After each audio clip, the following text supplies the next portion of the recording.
Hi, this is Alan Gassman, and it is Wednesday, July 24th, 2013. We are way into the period of time where clients have the opportunity to make proper BP claims. We're here with John Goldsmith, my friend and colleague, to talk about the big mistakes that John has been seeing people make with respect to these claims and how to maximize the revenues from the BP opportunity. John, welcome. Thank you very much, Alan. The BP oil settlement was entered into in April 2012. It was amended in May of 2012 and then approved by the court in full in December of 2013. This all relates to the April 20th, 2010 explosion at the Deepwater Horizon platform in the Gulf of Mexico. And as a result of that, there was widespread economic losses that occurred. There have been both civil and criminal actions that have been filed. BP pleaded guilty to criminal felony and SEC charges. They have agreed to pay $4.5 billion in fines. They have paid several billion more in payments and settlements. And what BP did in this settlement is that they decided to buy peace. And in the settlement, what they agreed to do is that unless parties had opted out of the settlement by November of 2012, no party can seek punitive damages, and BP is required to pay as determined by the claims administrator, and parties are obligated to accept an amount of money that is determined by a very, very complicated, detailed formula. There are about 1,100 pages of formulas, definitions, exclusions, maps, procedures, and the like that go through in terms of calculating and qualifying the amount of the claim. Although BP estimated originally it would pay $7.8 million, then $8.2 billion. Originally it thought it would pay $7.8 billion to pay all the claims. It then increased to $8.2 billion, now $8.5 billion, and now they've determined they can't estimate what the amount of the claims are that they might have to pay as a result of this settlement, which for many people can be a very generous settlement. For other people who may be deserving claimants, because it's an objective formula, they may not get all that they might otherwise be entitled to in a court of law. But it is for most claimants a very good settlement. The BP Claims Administrator is required to award the highest possible settlement that the settlement formulas allow. There are, in combination of all the different factors, there are 171 different ways that these claims can be calculated. Wow, 171 different formulas that you have to run through to make sure you get the best? That's right. And many people, when these claims are calculated, they either simply submit the raw information to the BP Claims Administrator. Really? In which case, the BP Claims Administrator, those claims are the last to be adjudicated. They are required to evaluate and calculate those claims, but when they're looking at an expense that is not proper, that is not well defined, and they've got to decide, is it a variable or is it a fixed expense? If you haven't actually prepared the claim and said, okay, this under the BP settlement, because there's about 23, 24 differences between the BP settlement and GAAP in what constitutes a variable and fixed expense, you can't count on the BP Claims Administrator to allocate it properly. And so you really need to have those claims fully prepared, done by a professional. We have a very detailed formula that and program that we have developed, and we are constantly modifying it based on the actual results we get back from the claims administrator. And although people do sell online Excel spreadsheet-based formats to calculate these claims. Those formats oftentimes have mistakes, and they certainly do not incorporate the latest interpretations by the BP claims administrator of the 1,100 pages of formulas, definitions, exclusions, et cetera. And if you can turn to the next slide. There are now, this says 152,000 claims as of April 1st. There are now more than 200,000 claims that have been filed. Approximately a third of those claims are for business economic loss claims. A tiny percentage of, I shouldn't say a tiny percentage, but less than 35% of them have been reviewed so far. The claims administrator has PricewaterhouseCoopers and other accountants working on it, but there are so many claims that it is taking them a significant amount of time to go through the claims. They've now paid well over $3 billion of claims. BP right now is appealing every business economic loss claim, with a few exceptions, for non-tourism related businesses, particularly professional services such as doctors, lawyers, physicians, accountants. Those claims they're appealing, virtually all of them. They're appealing construction claims, and they're appealing agriculture, farming type claims. And so those claims, even if they are filed by, for example, an accountant or somebody on their own, then a lawyer or somebody needs to be involved in handling the appeal of those matters. And we've actually handled a large number of appeals that have not been originally filed by us, but where we were hired after the claim had been determined. So there are a lot of claims that have already been paid. BP is attempting to we believe, change the settlement. They disagree with the BP claims administrator on how the claims process and definitions have been interpreted by the claims administrator, and they currently have an appeal in the Fifth Circuit Court of Appeals, which has not yet been decided. And that appeal is on some basic elemental and formula assumptions? Yeah, that's what they're exactly. Appealing? Yeah, that's exactly right. Although BP has done a lot of advertising and saying, oh, it's unfair that an alligator farm in northern Alabama should get paid a claim, that's not what they're appealing. They're appealing some really more technical issues about are revenues, are you entitled to, when you calculate claims, to have revenues when they're paid as opposed to when they're earned. And their argument is that regardless of whether somebody is on a cash or accrual basis, that it should be determined based on when the revenues are earned, not when they're paid. But the ultimate result of that, even if they win that appeal, which we don't think they should, doesn't mean that the BP claims go away. It just means that many of them are going to have to be recalculated, and they may result in even higher claims.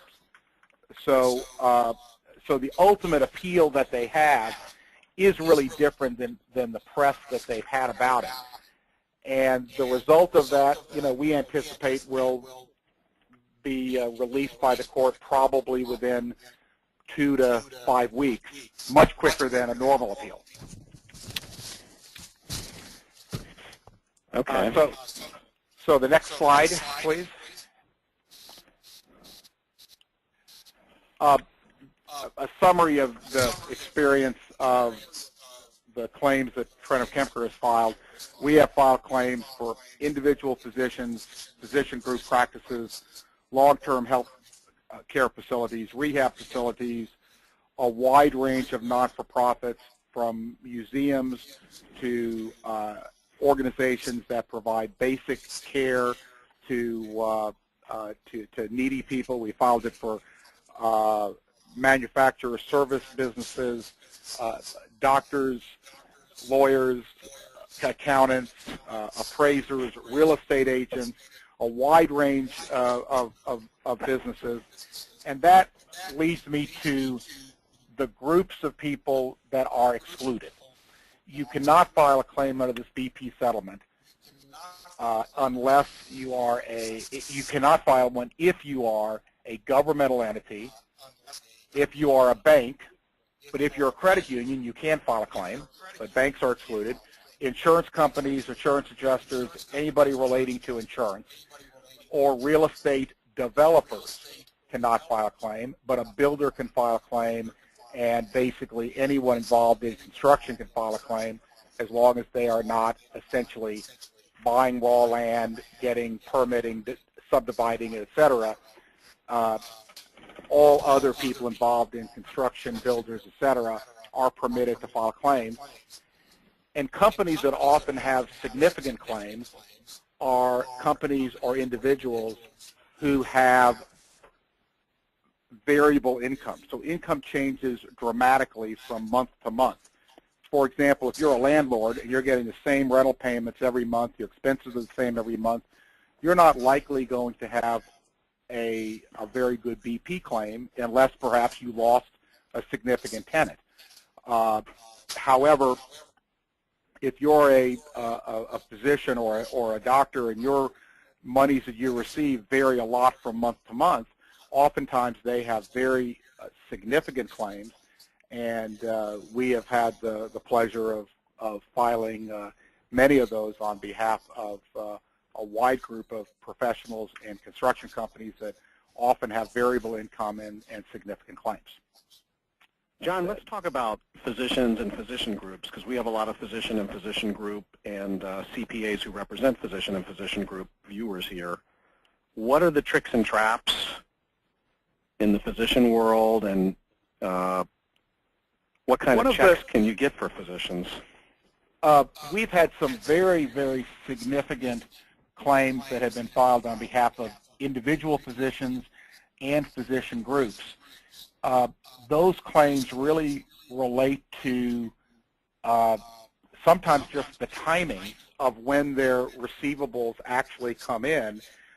If they're on a cash basis, as most physicians are, if they have had 3 months of very good receivables in 2009 and 2010 for that same 3-month period, they had a poor collection on receivables, they could have a very, very significant BP claim. One of the most significant things with physicians is that the BP claims administrator requires that there be what is called a book-to-tax reconciliation. The settlement agreement doesn't require it, but the BP claims administrator requires it to try to protect against fraud. And so one of the challenges often with some of the physician practices is to do the book-to-tax reconciliation, particularly in physician groups or physician practices who have multiple offices, because you are entitled to file it either on a consolidated basis or by location. We had one physician that had 3 offices, and if you calculated it on a combined basis, there was no claim at all. And that's because 2 of the groups, 2 of the locations actually had significant increase in their income, but one of them had a significant decrease, and that one office of that one physician ended up having a claim of almost $500,000. So it's important to look at all the different ways that a claim can be calculated, even if you got to do some work and separate out the revenue by location. And that's something that we have spent a good deal of time doing, and it's often resulted in the difference between no claim at all and a very significant claim, particularly for physicians who may have moved their practice or emphasized their practice, let's say, in a different part of the county. The other issue on physician practices that is also very important is that if a physician does not qualify and meets or doesn't meet the V test. And what the V test requires is you have a certain amount of income. That income then goes down like the first side of a V in 2010, May or later in 2010, and then in 2011 it goes back up like the other side of a V. They are said to have met the V test, and what the required decline and increases of gross revenue are depend on what zone you're in. And so what happens is that we've had several physician claims where they have had the decline, so they met the one side of the V test, but they didn't meet the other side of the V test because they did not have a sufficient increase in income in 2011 for the same time period that was being evaluated in 2010 in comparison to prior years. And one of the factors that we have found and that we've been able to argue is that when you don't have that increase going back up, there are two scenarios you can have. Number one, you can have a modified V where it goes up a little, but it doesn't increase enough to meet the V test. In that case, you do a customer mix test, and you essentially take the addresses for a physician's practice, all of the patients, and we actually have a program, and we analyze it, and almost everybody meets the customer mix test change, so that if you have a modified V, you're going to qualify. We only have one that I can remember that did not. So if you have a modified V, you have a pretty good chance of having a claim, and sometimes a very nice claim. If there's no meaningful increase at all in 2011, then you have to show other reasons why you did not recover revenue. You did not bring your revenue back up in 2011. And one of the things that we have been successful in arguing for particular physicians is that their reimbursement levels for Medicare for particular types of procedures that they do, that there was a decrease in 2011, and that is why they did not recover their revenue. We've also shown for example, in downtown Tampa, the Twig Street Bridge was under construction in 2010, and we have argued, we don't yet have a ruling, that the downtown businesses could not recover the revenue because a significant ingress and egress to downtown Tampa was closed for several months while the bridge was being rebuilt.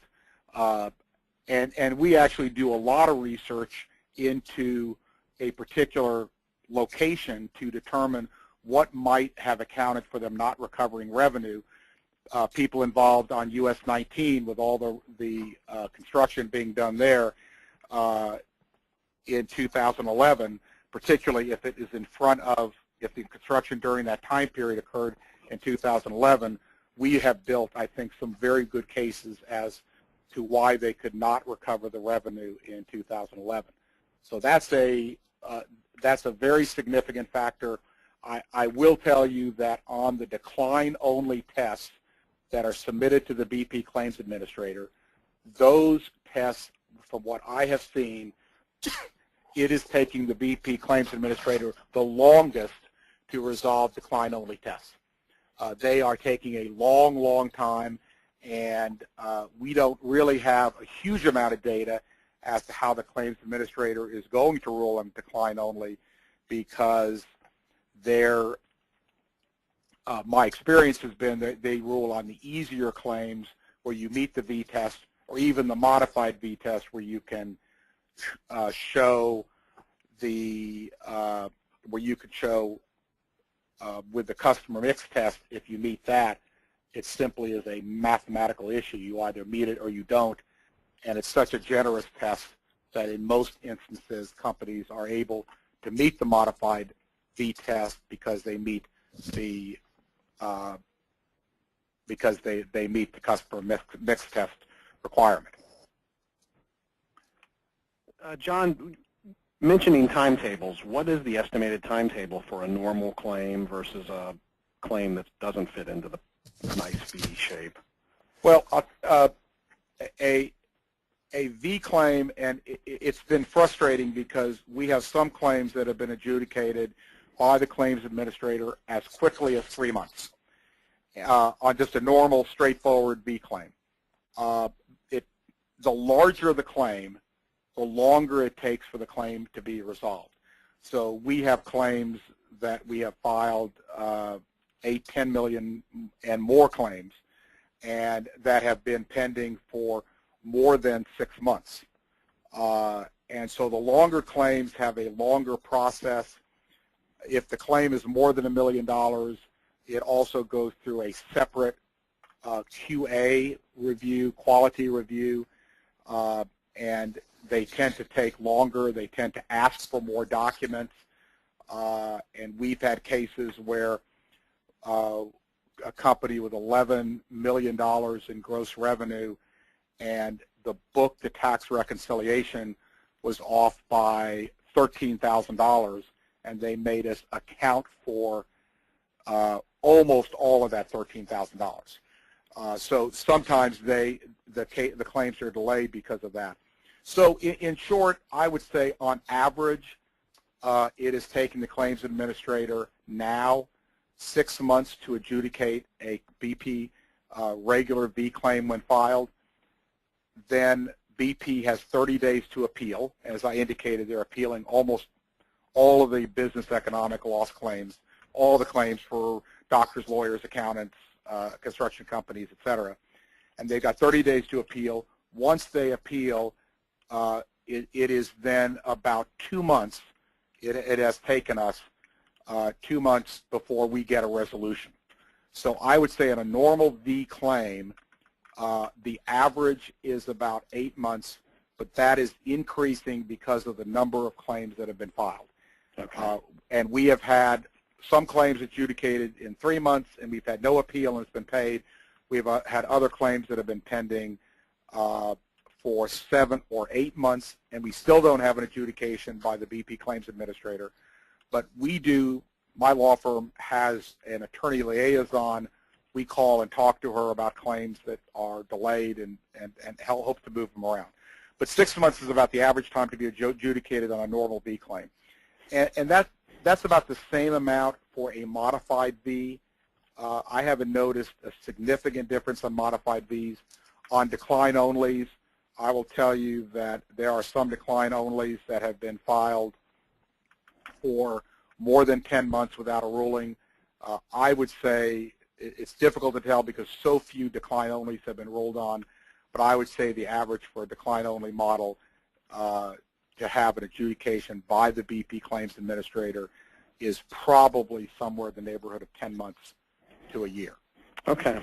So it is a much longer process, and it may get faster once they make some more determinative decisions on what is an adequate reason why revenues were not recovered in 2012.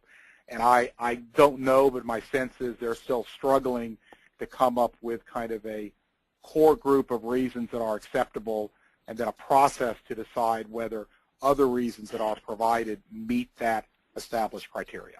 Boy, it's complicated. So John, let me kind of hijack you for a minute here before we go to slide number 7, and just mention that you're with the Trenam Kemker law firm, which is really nationally renowned for tax, antitrust, corporate securities, and highly technical areas of law. And are you finding that this BP situation is a good match for your law firm? It has been a very good match for our law firm, and we were actually brought into some of these cases early on because of some of those issues that came up. And we do have a lot of tax issues that have arisen as a result of the analysis that we've done on these cases. Right, because this is so much math. It's really unbelievable. Secondly, I just wanted to mention, you've done what, over 20 of the appeals on these cases? Yeah, I have done close to 30 appeals on these 30. cases. Many of these appeals, I don't know the exact number, 26, 28. Most of the appeals we have done, we were hired, we did not file the initial claim. So we're hired after BP appeals. And then in other cases, we filed the initial claim and we're handling the appeal. Wow. Okay. So let's go ahead and proceed here to slide 7. Yeah. Now, in order to qualify, you have to be in zone A, B, C, or D. Zone A is basically on the beaches. It includes all the beaches that touch the Gulf from Key West to Louisiana, but with some exceptions. For example, Siesta Key, for reasons no one can explain, is not zone A, it's zone C, even though Longboat Key is zone A. And then when you get off the beaches, the next zone, with 2 exceptions, are all zone C. Zone B are a couple of zones in Louisiana and Alabama.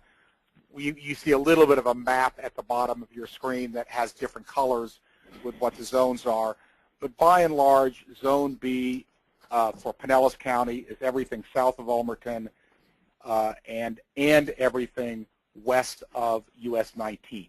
So there's only a small sliver of Pinellas County which is not Zone C, and then what is not Zone C in Pinellas County is either the beaches, Zone A, or it's Zone D, which is east of US 19. In Hillsborough County, everything south of Kennedy is Zone A. Excuse me, everything south of Kennedy is Zone C. Everything north of Kennedy is Zone D. However, there are all sorts of rules relating to access roads that can take somebody who's in Zone D and put them in Zone C. Oh. And so we have been successful in arguing on several occasions on a company that actually may be 3/4 of a mile away, but getting them into the better zone based on an analysis that actually requires a complicated map analysis, because it depends on whether the roads are parallel, whether they're perpendicular, and what the angle is to the road as to whether or not you can include them in a different zone. And we've had cases where it's made a difference of several $100,000 to be able to get them into a better zone. So zone and Zone D is the rest of Hillsborough County, Pasco County, but generally any county in Florida which touches the Gulf Coast is going to be Zone A, Zone C, or Zone D, and they will have a claim. Some of the very best claims we've had, for example, are in Tallahassee. And so just because you're not, or you have a business that's not right on the water, certainly does not mean that you don't have a claim. Some of them have had some of the best claims. So can you briefly tell us the difference in claim between A, B, and C? Well, in Zone A, first, you don't have to go through and show the V test. It is conclusively determined that any losses you had for any 3-month period of time from May 1st, 2010 until December 31st, 2010, any loss you had is conclusively determined to be caused by the BP oil spill, and so you don't even have to meet the V test. Plus, if you're tourism, then you get essentially an enhancement of 2, or so that your claim is 3 times what it would be. And if you're non-tourism and you're in Zone A, then you get essentially a doubling of your claim. So if you're in Zone A, it can be very, very significant. But I do want to say something that is very important, and that is it is where the business was located in 2010. We have had several circumstances in which a company moved to the beach, for example, in 2011, and they filed a claim as being in Zone A, and the BP claims administrator is now investigating them for fraud. So you need to be very careful to make sure that you state what zone the correct zone you're in for the relevant time period that you were there.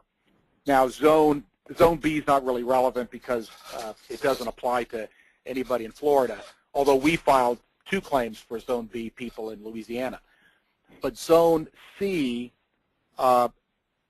you get the claim amount, the amount of your losses as determined under the BP claim settlement, and if you're tourism, it's doubled.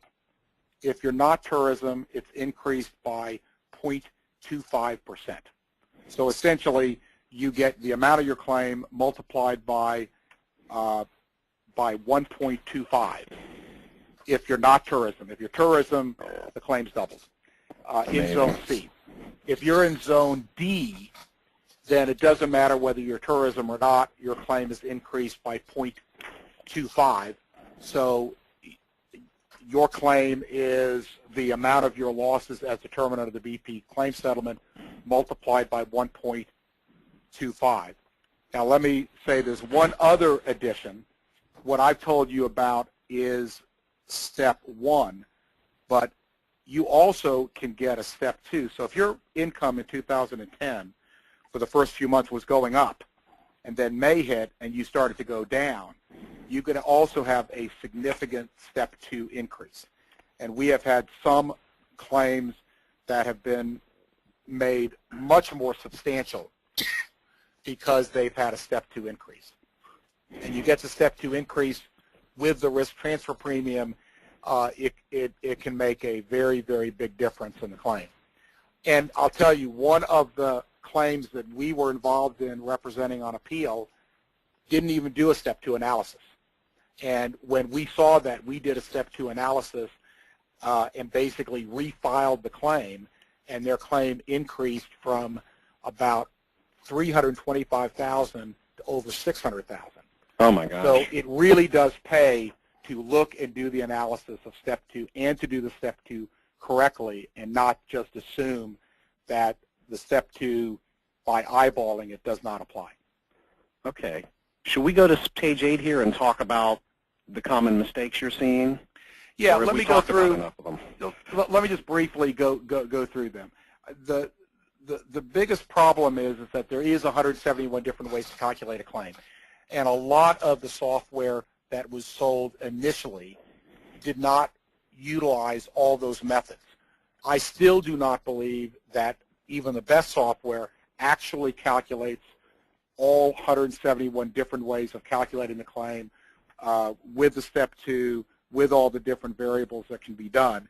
And most importantly, based on determinations made by the claims administrator interpreting the policy or interpreting the settlement agreement, some of these ones, they issue these decisions every week, and we will make some modifications to our program sometimes based on their determinations, and the kind of off-the-shelf stuff that we apply don't include that. So that's an important one. You want to make sure that you're using all the methods that are available to determine eligibility for a claim and the amount of the claim. And I think that takes care of the number 5 reason, and the next slide is the number 4 reason that we've just talked about, that you got to look at all 171 ways that aren't done.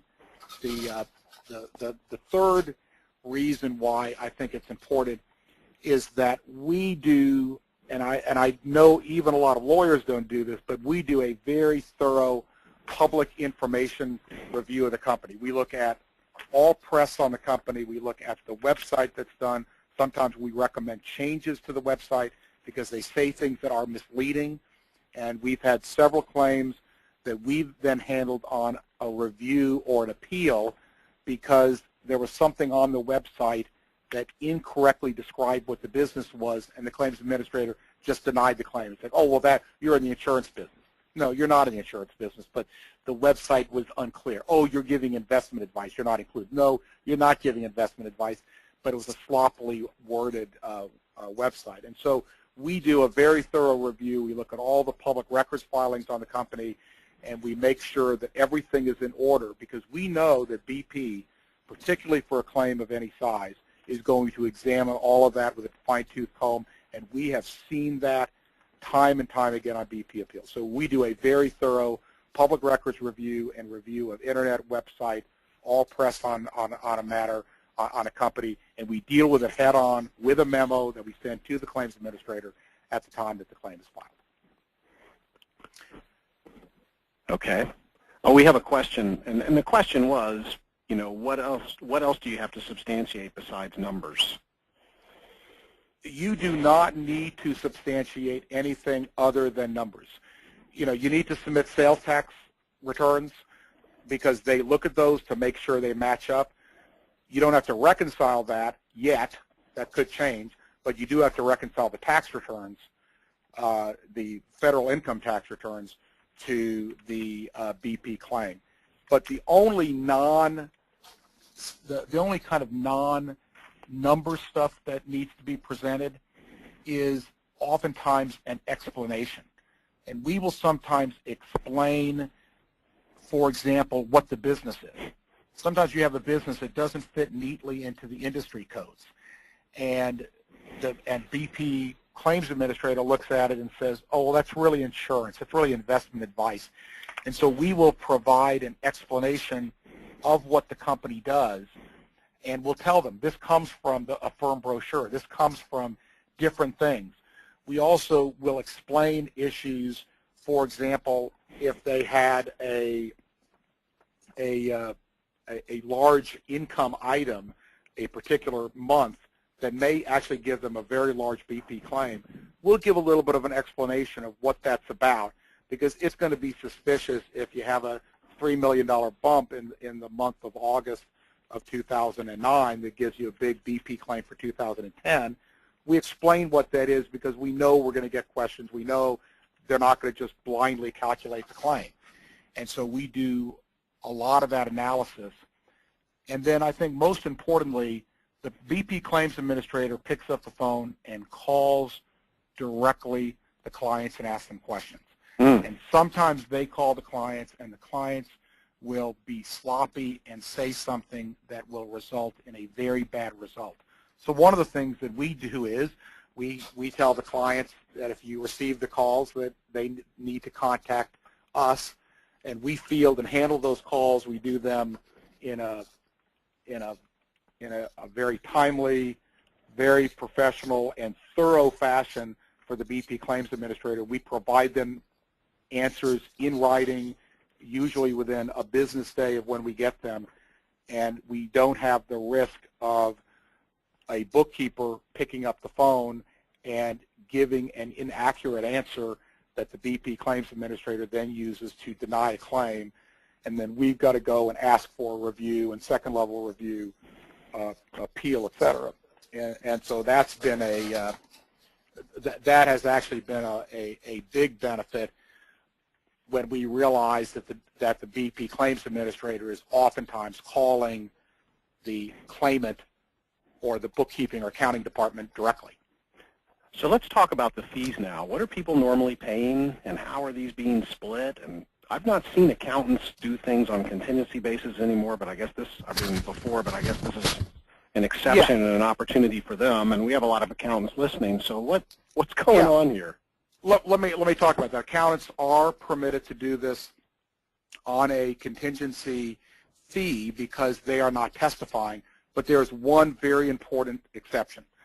If a CPA is doing any attestation work, they're doing an audit, they're attesting the accuracy of financial statements to a lender for a client, they cannot do any work on a contingency fee for that client. And I actually have been contacted in connection with a regional accounting firm that has been doing matters on a contingency fee for attestation clients, and actually have been asked to be a potential expert witness in a case involving that. So that's a very, very serious matter. Accountants can do it on a contingency fee, but not for attestation clients. But accountants, of course, cannot represent parties in appeals. And we have had some situations where accountants have charged 25%, and unless that accountant reduces his or her fee, there's no room under the settlement agreement for any percentage to be paid to an attorney to handle an appeal. And so some people are then going off on their own, representing themselves, or they're going back to the accountant and asking for their fee to be lowered so they can hire another professional. When we handle these cases, we charge a flat 25%. We then utilize one of several different accountants to assist us in preparing the claim. In other instances, we have accountants that contact us, in which case we then split the fee, or we take a lower fee and the accountant enters into their own agreement with the client for what their percentage fee is, but it's always the total is always 25% or maybe less, depending on the particular circumstances. So we certainly work with accountants and with lawyers. We will give a referral fee in accordance with the ethics guidelines. We obviously can't give a referral fee to a non-lawyer, but accountants, for example, enter into their own direct relationship with the accountant. They do accounting work working with us, and we do the legal stuff and review the accounting work and do the file. So that's how it normally happens. That's how we do it. We work with a large number of accountants, and for some of them, we actually use our model. We do the calculations. We do all of that work, and we use and the accountants do the tax reconciliation, which is quite a chore, not something our firm ever does directly. We always have accountants do it. And in some instances, the accountants will use their software that to calculate the claim. We'll put it through our model. We'll verify it. We'll compare and do it. And how that fee is shared all depends on exactly who is doing what and what the agreement is. We talk about it and then enter into an agreement with the client for what the legal part of it will be, and the accountant enters into an agreement with the client for what the accounting part of it will be. Okay. There's going to be, in closing, I just think there's going to be a ton of malpractice claims after this is all said and done, when the plaintiff lawyers start using their billboards to say, were you underpaid by BP? Let us review what happened so that we can sue the professionals who didn't get you enough money. Am I right? Alan, that's exactly what's happening. There are at least 2 New Orleans firms that I'm aware of that are already gearing up for what they're going to do after April 1st of next year, where they are going to go out, find out who the claimants. They're going to offer to do a free review of their BP claim, and if they did not calculate and file the claim and seek the highest amount they were permitted to under the agreement, they're going to file a malpractice policy or malpractice claim. And I suspect if there's 2 in New Orleans, there are others that, if they haven't thought about it yet, will by the time they get to April 1st. So it is a very significant issue. And then you've also, told me before we started here, and you've politely not said it, but some of the law firms that have been very aggressive about trying to be the back room for CPA firms are just filing these claims all wrong. So that's going to be a lucrative area. It is very true, because a lot of the claims that are being filed by these law firms are, for example, they don't even understand that you don't have to use, if you have a 3-month period that qualifies you under the V test, you don't have to use that same 3-month period to calculate damages. You can use any 3-month period during that year. And that has made a significant difference. One of the top firms in New Orleans that were filing claims for the first 4.5 months they were filing claims, they did not realize that until they heard me give a seminar, and they called me later and they said, is that really true? Oh, my gosh. It is, even if somebody files a lot of claims, doesn't mean they're filing them right. Right. Okay, well, John, thanks so much. We really appreciate it. You gave us a lot of information in 45 minutes. Thank you, Alan. You could go on all day. Thanks for so many. So for all the attendees, everybody stuck together and listened through this. If there's any further questions, you can email John. You've got his email address there. You can email me. Please feel free to share copies of this outline with anybody, and also to watch the replay on our website. John, thanks again. Thank you, Alan, and thank you, everybody, for attending. All right. Have a great day. Bye. Thank you. Bye. The